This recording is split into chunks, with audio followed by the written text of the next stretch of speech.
Hi friends, welcome to Rohini creations. ఈరోజు మనం చెప్పుకునే విషయం ఏమిటి అంటే, అందరూ గుడికి వెళ్తూ ఉంటారు కదండి. ఆ గుడిలో దేవుడికి కొబ్బరికాయ కొట్టాలి అని ఏదో ఒక కోరిక కోరుకొని కొబ్బరికాయ కొట్టడానికి వెళ్తూ ఉంటారు కదా. అలా వెళ్ళినప్పుడు కొబ్బరికాయ కొట్టినప్పుడు కుళ్ళిపోతే బాధపడతారు కదా. ఇక నుండి బాధపడాల్సిన అవసరం లేదండి. ఈ విషయం గనక తెలిస్తే మీరు చాలా సంతోషిస్తారు. అది ఏంటో, ఎందుకు కుళ్ళిపోయిన కొబ్బరికాయ సంతోషాన్ని ఇస్తుందో ఇప్పుడు మనం తెలుసుకుందాము. ఇక వీడియోలోకెళ్తే, హిందువులు పూజ శుభకార్యాల్లో మాత్రమే కాదు, ప్రతి సందర్భంలో కొబ్బరికాయను కొడుతూ ఉంటారు కదండీ. ఇక ఇంకా చెప్పాలంటే, కొబ్బరికాయ లేని పూజ అసంపూర్ణంగా భావిస్తారు కదా. అయితే ఒక్కొక్కసారి పూజ చేసే సమయంలో లేదా గుడికి వెళ్ళిన పగలగొట్టిన కొబ్బరికాయ కుళ్ళిపోయి కనిపిస్తుంది, లేదా కొబ్బరి పువ్వు కనిపిస్తుంది.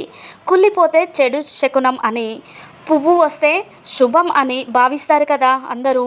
అయితే దాని వెనుక ఉన్న కారణాలు ఏంటి అనేది మనం ఇప్పుడు తెలుసుకుందాము. ఇది తెలుసుకోవాలి అంటే ముఖ్యంగా మీరు చేయవలసింది ఈ వీడియోని స్కిప్ చేయకుండా చివరి వరకు చూస్తే మీకు పూర్తిగా అర్థమవుతుందండి. అలాగే ఈ వీడియో కనుక నచ్చితే ఒక చిన్న లైక్ ఇవ్వండి. ఆ లైక్ నాకు ఎంతో మోటివేట్ చేసినట్టు అవుతుంది. ఇక గుడికి వెళ్ళిన తర్వాత దేవుని దర్శనం చేసుకోవడానికి వెళ్తూ ఉంటాం కదండి. అయితే అలా దర్శనానికి వెళ్ళే ముందు పూజ కోసం కొన్ని వస్తువులను మనం కొంటాం కదా. ముఖ్యంగా అరటి పండ్లు, పూలు, కర్పూరం, అగరబత్తులు, కొబ్బరికాయలు వంటి వాటిని కొనుగోలు చేస్తూ ఉంటాం కదా. అయితే ఈ వస్తువుల్లో కొబ్బరికాయని తప్ప మిగతావన్నీ మనం పైనుంచి చూసి కొనుగోలు చేస్తాం. అలా చేసే అవకాశం కూడా ఉంది కదా. అవి మంచా చెడా అనేది చూసి తీసుకుంటాము. ఎందుకంటే కొబ్బరికాయకు పైకి చూసి మంచో చెడో మాత్రము తెలుసుకోగలుగుతారా అండి? అలా అస్సలు తెలుసుకోలేరు. అది లోపల కుళ్ళిపోయిందా, మంచిగున్నదా అనేది మనకు ఎలా తెలుస్తుందండి? అస్సలు తెలియదు. అది తెలియాలంటే కొంచెం అనేది ఉండాలి. అనుభవం ఉన్నవారు అయితే కొబ్బరికాయ నీరు ఉందా లేదా కుడక ఉందా కొబ్బరికాయలో అనేది గుర్తించగలుగుతారు. అప్పుడు ఆ కొబ్బరికాయను మంచిదని ఎంచుకొని ఇట్లా కొబ్బరికాయను ఊపి చూసి కొనుగోలు చేస్తూ ఉంటారు. అయితే కొబ్బరికాయ కొనేటప్పుడు ఆ కొబ్బరి మన దేవుణ్ణి పూజించేటప్పుడు కొబ్బరికాయలు పగలగొడుతూ ఉంటాం కదా. ఎందుకు పగలగొడతాము? కొబ్బరికాయలు దేవుడి గుడికి వెళ్ళినప్పుడు, పూజలకు వెళ్ళినప్పుడు, శుభకార్యాలకు కొబ్బరికాయ ఎందుకు పగలగొడతామో తెలుసా అండి? అంతేకాదు, కుళ్ళిన కొబ్బరికాయలో పువ్వు వస్తే ఎలాంటి ఫలితం వస్తుందో తెలుసా? అది ఇప్పుడు మనం తెలుసుకుందామండి. పురాణాల్లో అంటే హిందూ పురాణాల ప్రకారం గుడిలో ప్రత్యేకంగా కొబ్బరికాయలు కొట్టడానికి కారణం, కొబ్బరికాయ తలపై 3 కళ్ళు ఉంటాయి కదండి. అందరికీ తెలుసు కదా. ఇది మనిషిలోని 3 చెడు గుణాలకు చిహ్నంగా భావిస్తారు. అంటే అవి ఏంటి అంటే అహంకారం, దురాశ, మాయ. ఈ 3 గుణాలండి. కొబ్బరికాయ ఇప్పుడు మనం ఎందుకు కొడతారో తెలుసుకుందాము. ఆలయాల్లో కొబ్బరికాయను పగలగొట్టడం అంటే, నాలోని చెడు గుణాలను నీ ముందు ఇలా పగలగొడుతున్నానని అర్థమైందా అండి? అంటే దేవుడికి చెప్తున్నా, నాలో ఉన్న చెడు గుణాలన్నీ పోవాలి అని దేవుడి ముందు కొబ్బరికాయ కొడతాము. పూజలో లేదా ఆలయంలో కొబ్బరికాయ కొట్టడం వెనుక ఉన్న ప్రధాన ఆలోచన ఇదేనండి. అదేవిధంగా 3 కళ్ళు అంటే శ్రీ మహావిష్ణువు, శివుడు, బ్రహ్మ, ఈ మూడు కళ్ళకు 3గా సూచిస్తారు. 3 దేవుళ్ళు ఉన్నారు అని, ఆ మహావిష్ణువు ఉన్నాడు, శివుడు ఉన్నాడు, బ్రహ్మ ఉన్నాడు అని చెబుతుందండి శాస్త్రం. కొబ్బరికాయలో ఇక పువ్వు వస్తే, దేవుడికి కొట్టిన కొబ్బరికాయలో పువ్వు వచ్చిందనుకోండి, శుభం కలుగుతుంది అని అంటూ ఉంటారు కదా. అది నిజమేనండి, శుభం కలుగుతుంది.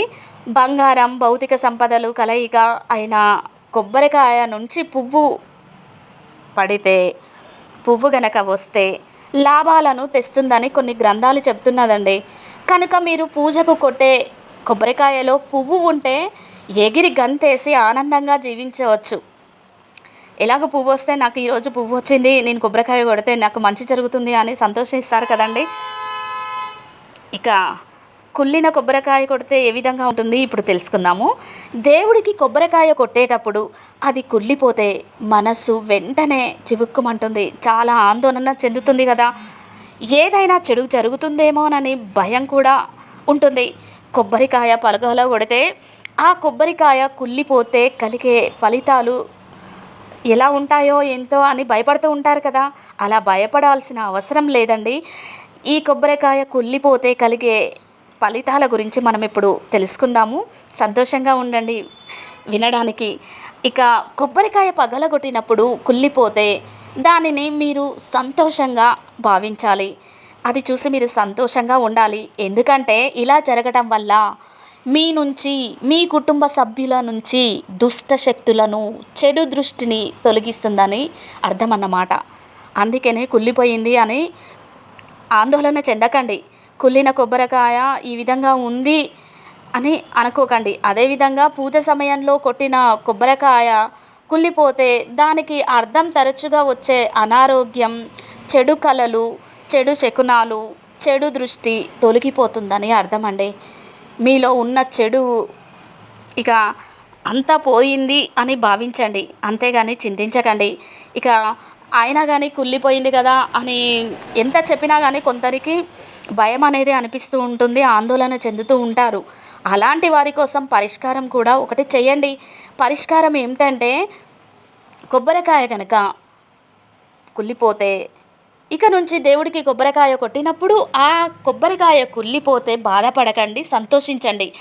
అయినా మీ మనసులో ఆనందంగా ఆందోళన నెలకొంటే దానికి కూడా ఒక సులభమైన పరిష్కారం ఉన్నది. అదేంటో తెలుసుకోవాలి అంటే ఈ ఛానల్ని మీరు సబ్స్క్రైబ్ చేసుకోవాలి. సబ్స్క్రైబ్ చేయడం ఒకటే కాదండి, పక్కన ఉన్న బెల్ ఐకాన్ క్లిక్ చేస్తే ఆల్ బటన్ వస్తుంది. ఆల్ అని క్లిక్ చేయండి. అలా క్లిక్ చేస్తే నేను పెట్టిన ప్రతి ఒక్క వీడియో మీకు వస్తుంది.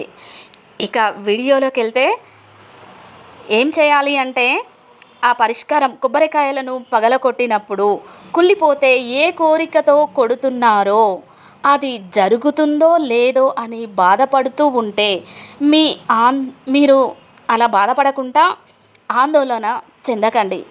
ఎందుకంటే అందుకు బదులుగా రోజులో అంటే ఆ రోజు కొబ్బరికాయ కొట్టారు కదండి, ఆ రోజు 5గురికి లేదా 7గురికి ఆహారాన్ని అందించండి, అంటే అన్నదానం చేయండి. తర్వాత మళ్ళీ అదే కోరికను దేవుడికి తెలియజేస్తూ మరొక కొబ్బరికాయ కొని పగలగొట్టేయండి. అంతే, సింపుల్. అప్పుడు మీరు అనుకున్న పనులు నెరవేరుతాయి. అన్ని దానాల్లోకెల్లా అన్నదానం చాలా గొప్పది కదండి. దాని ఫలితం మీకు తప్పకుండా వస్తుంది. Thank you for watching. ఇలాంటి వీడియోస్ ఇంకా కావాలి అంటే ఈ ఛానల్ని లైక్ చేయండి, షేర్ చేయండి, సబ్స్క్రైబ్ చేయండి.